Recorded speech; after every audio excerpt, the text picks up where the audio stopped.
हो कॅमेरा बंद हो देऊच नका मला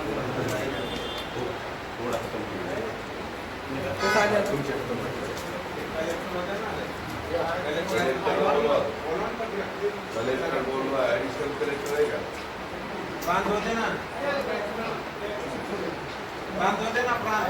त्याला प्रांत किती हजार पाठीमाग ग्राउंड फ्लोर ग्राउंडला 5,000 दिनात बी केला काय दिला असतं तर पुढे केला असतं या पुढे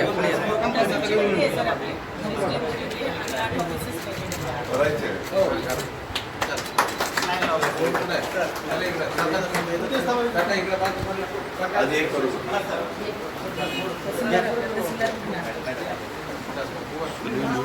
थोडं पाठीमागे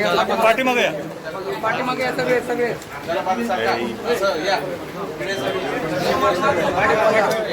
सुनील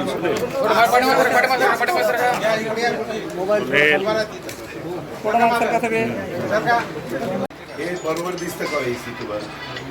हे जर पुढे कंटिन्यू केलं असतं तर चांगलं आधी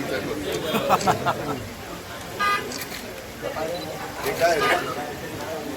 एसी हे काय बाहेर येते कॅमेरे बसवायचे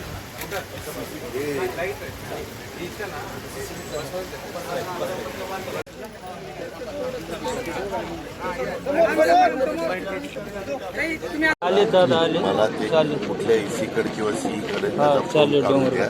जळकोटला तिथं गेल्यानंतर तो फोन मला लावून द्या कारण त्यांचं म्हणणं की नवीन बॅरेज झाला असताना दरवाजे लीक आहेत मी नाहीतर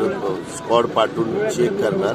2-4 अधिकारी तरी सस्पेंड करणार त्याच्यामुळं मला डिटेलमध्ये पाहिजे कारण आम्ही पैसा पाठवतो आम्ही काही फुकट काम करत नाही आणि ह्याच्यामध्ये अर्जन्सी क्लॉज घालून अक्षय नामदेव मुंडकर राहणार तिरुका तालुका जळकोट या तिरुका नगरीमध्ये जे बॅरेजेस झालेलं आहे त्या बॅरेजेसच्या उद्घाटनास्थळी माननीय श्री राज्याचे उपमुख्यमंत्री अजितदादा पवार हे सकाळी आले असता मी त्यांना बॅरेजेसची माहिती दिली व दरवाजाला गळती आहे असंही त्यांना सांगितलं आणि राहिला प्रश्न शेतकऱ्यांचा एक रस्तासुद्धा त्या ठिकाणी आडला गेलेला आहे त्या रस्त्याची सुद्धा मी अजितदादांना माहिती दिली व बॅरेजेसच्या दरवाजांना गळती आहे असं सांगितल्यानंतर दादांनी अशी प्रतिक्रिया दिली की 4 दिवसांमध्ये मी 4 अधिकाऱ्यांचं स्क्वॉड नेमवतो आणि अधिकाऱ्यांचं स्क्वॉड नेमून या ठिकाणी मी चौकशीला लावतो आम्ही वरून पैसा शेतकऱ्यांच्या हितासाठी देतो असंही मला त्या ठिकाणी सुंदर असं उत्तर दिलेलं आहे आणि जे काही गळती वगैरे आहे त्या ठिकाणी मी थांबवण्याचं काम करतो शेतकऱ्यांच्या हितासाठी अजितदादांनी भरपूर असं काही कार्य केलेलं आहे